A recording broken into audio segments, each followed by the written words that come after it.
Hey guys, welcome back to the ATQ channel. Today we're going to be doing a DIY video on the ATQ short shifter and bushing package on this 2014 2-liter Genesis Coupe. So the first thing we're going to do is we're going to remove this center bezel for the shifter. And what you're going to do is you're going to take an old used credit card or store card. It's the easiest way of doing it without causing any damage. And you're going to jam the card in here like that. And as you pry up, you're going to grab here with your fingers and you're going to pull until this comes off. So the 2013 Genesis Coupes have a threaded shift knob, which is a 10 mil by 125 pitch thread. And the 2014 and up, you're going to grab the shift knob here and you're going to pull and off it comes. So that's how you remove this piece without breaking anything. And now we're going to get to taking the rest of it apart. So the next thing I'm going to do is you have three 12mm bolts that hold this weight onto the factory shifter. So I'm going to take my short ratchet, my 1/4 inch with my bit, and I'm going to take these out.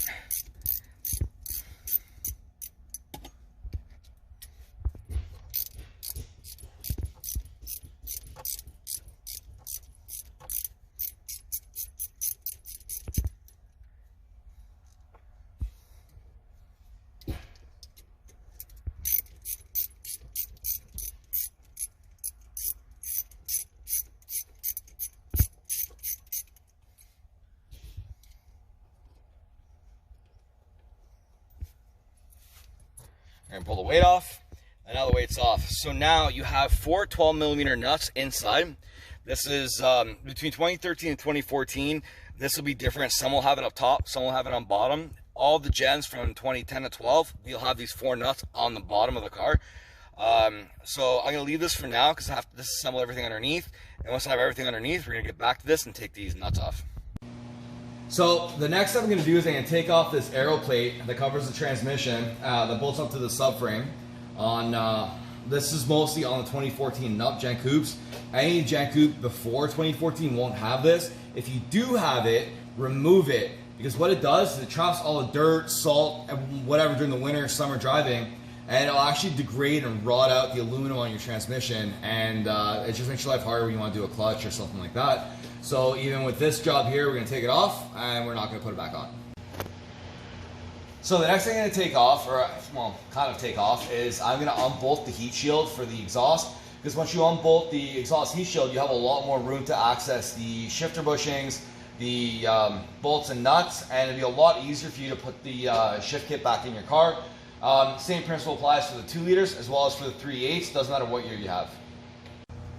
So next thing I'm going to do is I'm going to drop the drive shaft. So it's going to be a 19mm socket with a 19mm wrench. I'm going to put the wrench on the inside. So you want to grab the bolts that are facing the front of the car. So the nut will be on the inside and the bolt head will be on the outside. I'm going to zip these out one by one, and then we're going to get to removing the drive shaft. So next thing I'm going to do, now that I get all three bolts out, I'm going to take this flathead screwdriver. I'm going to stick it here in between the coupling and the transmission. I'm just going to pry back and it's going to come down. So the drive shaft can just sit here and hang. It's not going to hurt anything. And on the BK1s and some of the BK2s, depending on rust and corrosion, you'll have to pry here and then rotate it and do all three to pry these pins out of the transmission. It's the easiest way to do it, and it's the quickest way to do it, and it gives you a lot more room in here to access the shifter, the hardware, and all that, where you're not dicking around for hours on end trying to get your hands up here to put this boot back on. So the next thing I do is I'm going to remove these pins. So what I've done is taken a flathead screwdriver, any screwdriver long enough that's flat, I stick it in the back side of the transmission mount here, or the bracket, whatever you want to call it, and you're going to twist like that, back and forth, stick the screwdriver in there, and you're going to pry that up, and then once you get it up and free, you're just going to slide these pins out one by one. So the same principle applies to the driver's side and the passenger side, and that is by far the easiest way to get these pins out without breaking them. Okay, so next thing I'm going to do is I'm going to take the dust boot off the bottom of the shifter. I'm going to pull it down, slide it back a little bit just to get some room, and you're going to have a pin, or it's kind of like a C-clip here on the bolt, or whatever locking pin. You're going to pull off the clip, and then you're going to push this pin out that way. So if you get stuck, like this one's stuck right now because the BK2s are generally known for this, especially after 2013, we're going to take a set of channel locks, we're gonna clamp it here, and on the back side here, we're gonna push this pin out, and then we're gonna grab a 13 or 15 mil, I can't remember, wrench, and I'm gonna use it on this side and pry it out, and once it's out, move on to the next step.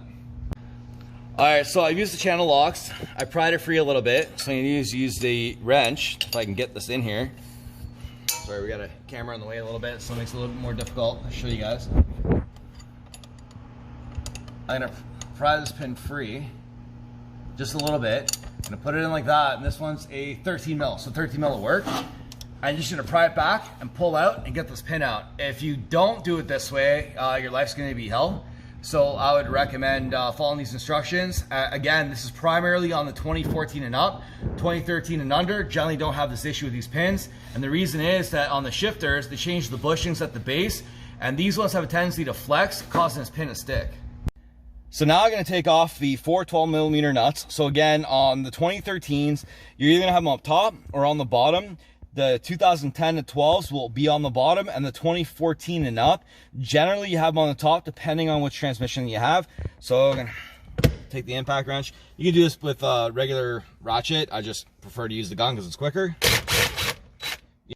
So next thing I'm gonna do, on the 2-liter Genesis Coupes, it's actually really easy to grab the entire assembly and take it out of the car, and then swap the parts over and put it back in. On the 3.8s, what you're gonna have to do is you're gonna have to take these two 10mm nuts off first, pull the shifter out, and then take this bracket off.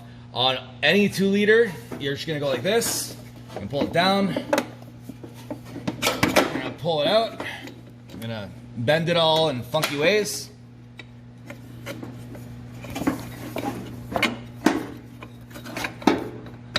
A little bit trickier because I got the shaft in the way. There you go.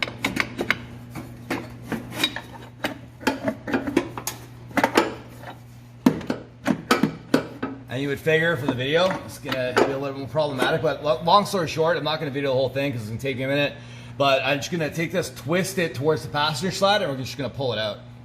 So now that I have the entire assembly out, it actually took me a little bit of finessing. So if you can't wiggle it out, you're just gonna remove these two 10mm nuts, and then you're gonna remove the shifter, and then everything will come out nice and easy. So I got it out, so we're gonna do it this way. So you're gonna take my 10mm socket on my ratchet. I'm just gonna take it, punch these old bushings out.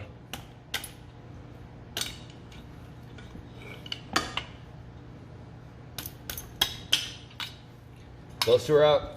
And then I'm gonna take my 10mm. You have two nuts here on the factory bushing. And I'm just gonna take the 10 mil, and we're just gonna remove these, and then get to putting the ATQ parts in. So I've got the ATQ front shifter bushings. I got the rear bushing right here. So the first thing I'm gonna do, I'm gonna take these bushings. You don't have to grease this part, so this part you're okay. And I'm just gonna press the bushings into the hole. And yes, I found the hole.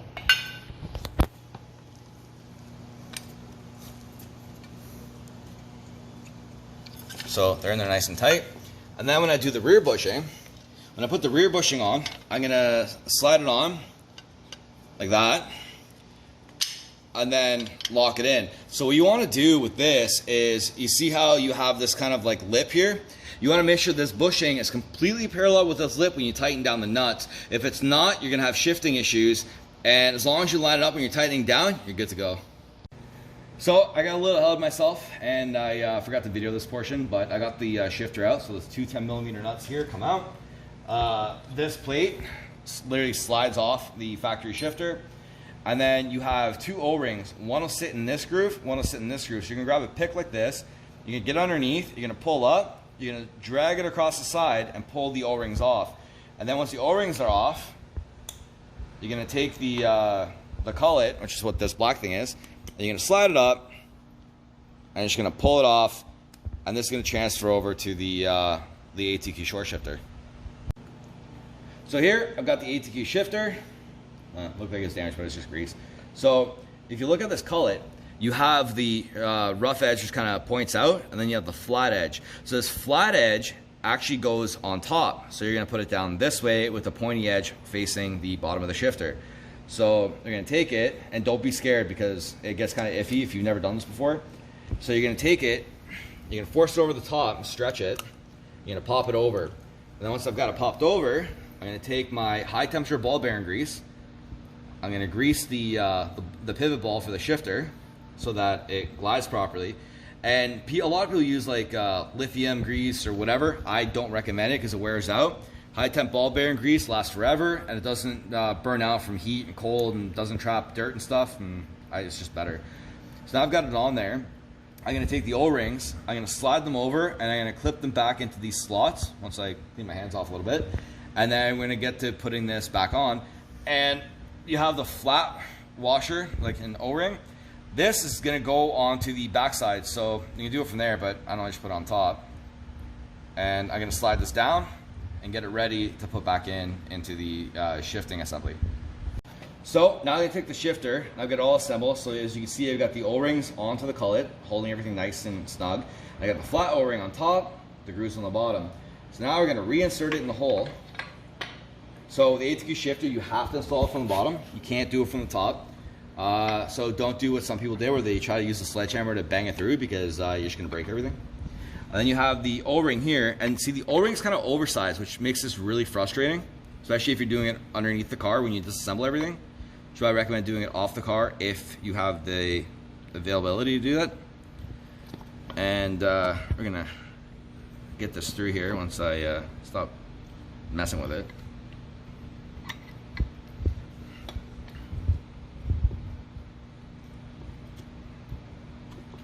So when you push it in, you should feel like almost like a click or like a thump when you get it through, when everything seats. So what you're gonna do, even inside or outside the car, is you're gonna pull this boot down and you're gonna look inside. And you wanna look into here and make sure that the O-ring is not sticking up. If it's sticking up, you're gonna get rattles, or the shifter's gonna move and it's just not gonna feel right. So it looks like I got it in there nicely. It's not sticking out. So we're good to go to continue assembly. So the next thing I'm gonna do is I'm gonna take my high temp ball bearing grease. I'm gonna grease these ears on the transmission. This is where the bushings are gonna slide in. If you don't grease it, it's gonna make it difficult to slide the bushings in properly and wiggle it around and get them in when you're putting everything back on. So I just liberally apply grease to it. This also will protect your bushings so they won't wear out or anything from heat, especially if you live in a very hot climate. So now I got that greased up. Next step is gonna be to put the linkage back in, and we'll get to that in a second. All right, so I've wiggled this back in here now, and see how the assembly glides nice and easy. And take the pin, I've greased it all the way around with high temp ball bearing grease. I'm gonna take it out to the hole, and I'm gonna wiggle this around a little bit and see how easy that slides in. And then we're gonna lock it down, and I'm gonna repeat the same step on the other side, and then this part is done, and we're gonna move on to the inside of the car. So what I've done here, because I didn't actually push the shifter assembly up all the way, is normally you can use the linkage rod to hold it in place, because the front at the transmission will be seized, so it'll give you like good pressure. I grabbed it and pulled the shifter up to get it in place. Now I'm gonna take the 4 12mm nuts. We're gonna put them on. We're gonna use the impact wrench, and we're just gonna tighten it up and move on to the next step. All right, so now that we got the pin in, I have to finagle it a little bit. Some cars will be really easy, some will be a little stiffer. So you're gonna take a C-clip, or whatever you wanna call it, clip. We're gonna push it back on there. This is now back together. So now we're gonna take the shift boot, or dust boot, sorry, and we're gonna put it back on. So you have a lip in the boot here. It has to go into the lip on this bracket. If you don't, it can fall off. So when you get it in there, you're gonna get it in, and then you're gonna get someone in the car to shift it from 1 through 6 in a reverse a few times to make sure this boot doesn't come off. If it does come off while you're driving, you'll know, because it'll wiggle around like crazy and it'll make a lot of noise. Alrighty, so we got everything back together. Now we're gonna put the drive shaft bolts back on. So again, 19mm socket, 19mm wrench. So I don't use a torque wrench for this, because frankly it doesn't matter. I go roughly whatever the hell my impact gun can do with 3 ugga-duggas, and put it together, and it's been good so far, so I'm gonna keep doing it that way. So next step, now that everything's together, just gonna put this heat shield back on. So I've hand threaded everything in. 10mm bolts, and the ones in the middle can be 12 or 13 depending on the model year of the gen. So I'm gonna zip these up, and then we're gonna move on and put the interior back together.